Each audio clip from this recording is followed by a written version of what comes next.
બદલાય. તો આ બે કન્સેપ્ટ પૂરા થયા આપણા, અને આ બંને કેવી રીતે અગત્યના છે એમસીક્યુ માટે. બરાબર. ચાલો હવે એના પછી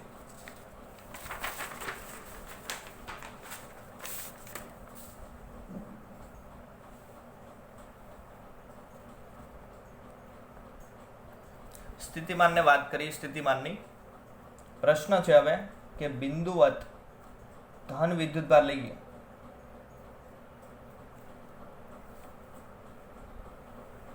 બિંદુવત ધન વિદ્યુતભારને લીધે r અંતરે વિદ્યુત સ્થિતિમાનનું સૂત્ર સાબિત કરો.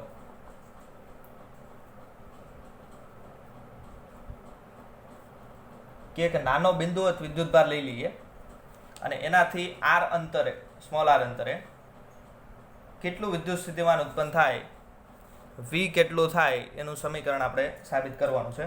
તો માની લો કે અહીંયા q વિદ્યુતભાર છે પ્લસ q o બિંદુ પાસે, બરાબર, અને અહીંયા p બિંદુ છે. આ p બિંદુ જે છે એનો o ની સાપેક્ષે સ્થાન સદિશ ગણીએ તો r જેટલો છે, એટલે r અંતર અહીંયા થઈ ગયું. તો અહીંયા v કેટલું થાય, vp મેળવવાનું છે આપણે p બિંદુ પાસે સ્થિતિમાન. બરાબર. તો આગળનો જે કન્સેપ્ટ સમજાય એની અંદર શું કરવાનું છે, અહીંયા સ્થિતિમાન મેળવવું હોય તો શું કરવું પડે, અનંત અંતરેથી આપણે વિદ્યુતભારને અહીંયા લાવવો પડે, 1 કુલમ વિદ્યુતભારને, અને એના માટે જે કાર્ય થાય એ કાર્ય જેનું સ્થિતિમાન ગણાય. તો માની લો કે અનંત અંતર અહીંયા છે, તો અહીંથી એક વિદ્યુતભારને અહીંયા લાવવો છે, તો એના માટેનું કાર્ય ગણવું છે. બરાબર. સંકલન ટેકનિકનો ઉપયોગ કરીએ તો પહેલાં નાનું કાર્ય ગણવાનું અને પછી કાર્યનું સંકલન કરવાનું. ક્યાંથી ક્યાં, ઇન્ફિનિટીથી r સુધી. અહીંયા r અંતરે છે ને, ઇન્ફિનિટી અંતરથી કયા અંતર સુધી લાવવું છે, r અંતર સુધી. તો માની લો કે વચ્ચેના રસ્તામાં અહીંયા કોઈ એક બિંદુ છે p', અને આ p' છે એનો આ જે ઉગમ બિંદુ અથવા તો ધન વિદ્યુતભાર છે એની સાપેક્ષે સ્થાન સદિશ છે r'. બરાબર છે. p' નો સ્થાન સદિશ કેટલો છે, r'. હવે p' જે છે ને ત્યાંથી આપણે નાનું અમથું સ્થાનાંતર કરાવીને અહીંયા લાવવો છે, અને આ જે સ્થાનાંતર આટલું છે એને હું કહી દઉં છું ડેલ્ટા r'. ડેલ્ટા r' સદિશ, આ બધા સદિશ જ છે. ડેલ્ટા r' જેટલું સ્થાનાંતર કરાવીને અહીંયા સુધી લાવવો છે, તો એના માટે કેટલું કાર્ય કરવું પડે, કાર્ય મેળવી લઈએ અને પછી આપણે એનું સંકલન કરીએ ઇન્ફિનિટી ટુ r. તો સૌથી પહેલા આ જે p' બિંદુ પાસે જે 1 કુલમ વિદ્યુતભાર છે એના પર આના વડે કંઈક બળ લાગતું હોય તો એ બળનું આપણે વાત કરીએ તો કે ભાઈ p' પાસે રહેલા 1 કુલમ વિદ્યુતભાર પર લાગતું વિદ્યુત બળ, ચલો f સદિશ ઇઝ ઇક્વલ ટુ, ચલો f નું સમીકરણ શું છે, k q1 q2 by r square. એટલે k q1 એટલે પહેલો વીજભાર, પહેલો વીજભાર કયો છે, કેપિટલ Q. q2 એટલે બીજો વીજભાર, બીજો અહીંયા કેટલો છે, 1 છે, અને છેદમાં બે વચ્ચેનું અંતરનો વર્ગ, બે વચ્ચેનું અંતર કેટલું છે, r', તો r' નો સ્ક્વેર. ચલો હવે અહીંયા બળ સદિશ દર્શાવ્યું છે, આ તો આખું મૂલ્ય થઈ ગયું ને. તો મૂલ્ય જે છે, મૂલ્યમાંથી સદિશમાં જવું હોય તો પાછળ એકમ સદિશ લાગે. સમતલમાં ગતિ 11th ની અંદર તમે ભણી ગયા. કોઈ પણ એવી રાશિ કે જે સદિશ છે અને એ સદિશનું મૂલ્ય છે, મૂલ્યમાંથી તમારે દિશા દર્શાવી છે, તો શું કરવું પડે, એની પાછળ એકમ સદિશ મૂકવો પડે. બરાબર. તો અહીંયા દાખલા તરીકે એકમ સદિશ આપણી પાસે છે r', r' ની ઉપર ટોપી, r', એટલે શું છે, તો કે ભાઈ r' જે છે સદિશ એની દિશામાંનો એકમ સદિશ.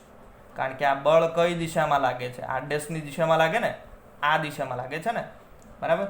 તો r' ને આપણે શું લખીશું કે સદિશ r' ની દિશામાંનો એકમ સદિશ. આટલું બળ આના પર લાગશે. બરાબર. બળ અહીંયા લાગે છે. હવે આપણે એને સ્થાનાંતર કરવું છે ડેલ્ટા r', તો એના માટે કાર્ય કરવું પડે. હવે ડેલ્ટા r' જેટલું સૂક્ષ્મ સ્થાનાંતર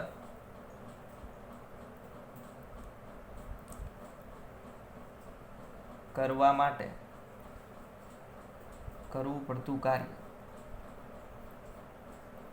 એને હું કહી દઉં છું ડેલ્ટા ડબલ્યુ. ડેલ્ટા ડબલ્યુ જેટલું કાર્ય કરવું પડે. તો કાર્ય એટલે શું થાય? બળ ગુણ્યા સ્થાનાંતર. ચલો, બળ કેટલું લાગે છે? સદિશ એફ જેટલું. સ્થાનાંતર કેટલું કરાવીએ છીએ? Delta R dash. બરાબર. તો ડેલ્ટા આર ડેશ સદિશ ક્યાં દર્શાવવા ક્યાં નહીં ખાસ ધ્યાનમાં રાખો. બળ કાર્ય એક એવી રાશિ છે અદિશ, એટલે અહીંયા સદિશ આવશે નહીં. ચાલો, હવે ઇન્ફિનિટીથી ક્યાં સુધી લાવવું છે? આર. બરાબર. પહેલાં અહીંયા આપણે કિંમત મૂકી દઈએ. એફની કિંમત અહીંયા મૂકી દઈએ કે Q upon R dash square into delta R dash. હવે અહીંયા જો એક વસ્તુ ધ્યાનમાં રાખવાની કે આ બળ જે છે ને એ ધન લીધેલું છે, આપણે બાહ્ય બળ વાપરેલું છે. બરાબર. પણ વ્યાખ્યાની અંદર આપણે શું કીધું? વિદ્યુત ક્ષેત્રની વિરુદ્ધ દિશામાં કરવું પડતું કાર્ય.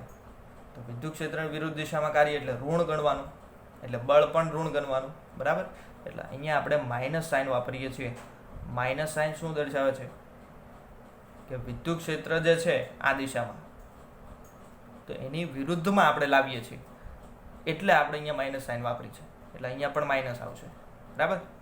ખ્યાલ આવ્યો આમાં? ચલો, આટલું કાર્ય કરવું પડે. હવે R dash is equal to ઇન્ફિનિટીથી R dash is equal to R સુધી લાવવા માટે, અનંતથી ક્યાં સુધી લાવીએ છીએ? આર સુધી લાવવા માટે કરવું પડતું કુલ કાર્ય ડબલ્યુ બરાબર ઇન્ટિગ્રેશન ડેલ્ટા ડબલ્યુ. ઇન્ટિગ્રેશનમાં લિમિટ શું આવશે? Infinity to R. બરાબર. હવે અહીંયા આપણે કિંમત મૂકી દઈએ.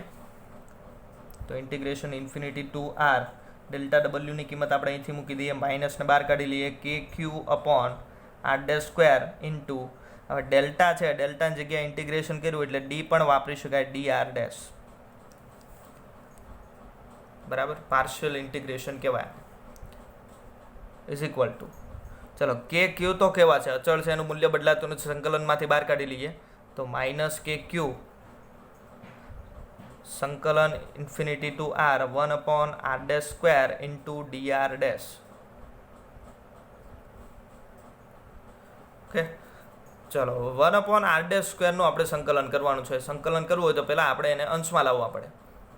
તો આર ડેશની 2 ઘાત છે, ઉપર આવે તો આર ડેશ રેસ ટુ -2 થઈ જાય. અહીંયા હું રફની અંદર દર્શાવું છું. આર ડેશ રેસ ટુ -2 ઘાત. હવે એનું integration dot D R dash છે. આનું હવે સંકલન કરવાનું છે. આ તો સંકલન અચળાંક કહેવાય. આનું સંકલન કરવાનું છે. સંકલનનો નિયમ શું છે? ઘાતમાં એકનો વધારો અને આખી ઘાત છેદમાં. તો આને +1 કરું અને આખી ઘાત જે બની -2 + 1 એ છેદમાં આવી ગઈ. તો -2 + 1 એટલે શું થાય? આર ડેશ રેસ ટુ -1 થઈ જાય. અને છેદમાં -2 + 1 એટલે -1 છે. 1 ને આપણે લખતા નથી, માઇનસ અહીંયા લાગળ. બરાબર. એટલે આ એનું થઈ ગયું સંકલન કે -r રેસ ટુ -1. ચલો, r રેસ ટુ -1 છે. -1 ને આપણે અહીંયા છેદમાં જોવા દઈએ તો અહીંયા માઇનસ આગળ છે. 1 અપોન r આવું થઈ જાય. તો આ એનું ઇન્ટિગ્રેશન થઈ ગયું. આનું શું થઈ ગયું? -1 અપોન r. ચલો, હવે માઇનસ ને માઇનસ એ પ્લસ થઈ જાય. એટલે કે ક્યુ ચોરસ કૌંસ કરી દઈએ 1 અપોન આર ડેશ. ઇન્ટિગ્રેશન આવું થયું ને, 1 અપોન આર ડેશ. આરની જગ્યાએ અહીંયા આપણે આર ડેશ વાપરવાનો છે. બરાબર. તો 1 અપોન આર ડેશ, લિમિટ શું આવશે? Infinity to R. હવે લિમિટ મૂકી દઈએ. કે Q 1 upon upper limit minus lower limit, એટલે આર ડેશની જગ્યાએ પહેલાં આર મૂકવાનું, માઇનસ આર ડેશની જગ્યાએ હવે ઇન્ફિનિટી મૂકવાનું, 1 અપોન ઇન્ફિનિટી. ચલો, 1 અપોન ઇન્ફિનિટી એટલે 0, એટલે વધ્યું શું? કે ક્યુ બાય આર. એટલે કે ક્યુ બાય આર.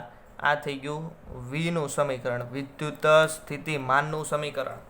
અહીંયા સુધી આ દાખલો જે છે, આ દાખલો નથી પણ થિયરી 2 માર્ક્સની અંદર પૂછાઈ શકે. બરાબર. આ કંઈક થોડીક પૂછાય એવી થિયરી છે, એટલે આ કરજો વ્યવસ્થિત કે બિંદુવત ધન વિદ્યુતભારને કારણે ઉત્પન્ન થતું વિદ્યુત સ્થિતિમાનનું સમીકરણ સાબિત કરો. સમીકરણ અહીંયા સુધી સાબિત કરવાનું. V ઇઝ ઇક્વલ ટુ કે ક્યુ બાય આર. બરાબર. કે ક્યુ બાય આર. હવે આ જે વિદ્યુત સ્થિતિમાન છે એ 2 પ્રકારના આવી શકે. ધન પણ આવી શકે અને ઋણ પણ આવી શકે. કોના પર આધાર રાખે? તો કે ક્યુ પર આધાર રાખે. ક્યુ એટલે આપણો આ વીજભાર. આ વીજભાર ધન હોય તો સ્થિતિમાન ધન આવે, અને આ વીજભાર ઋણ હોય તો સ્થિતિમાન કેવું આવશે? ઋણ આવશે. બરાબર. તો આટલી જે થિયરી છે કમ્પ્લીટ કરવાની. તો આપણો આજનો લેક્ચર અહીંયા કમ્પ્લીટ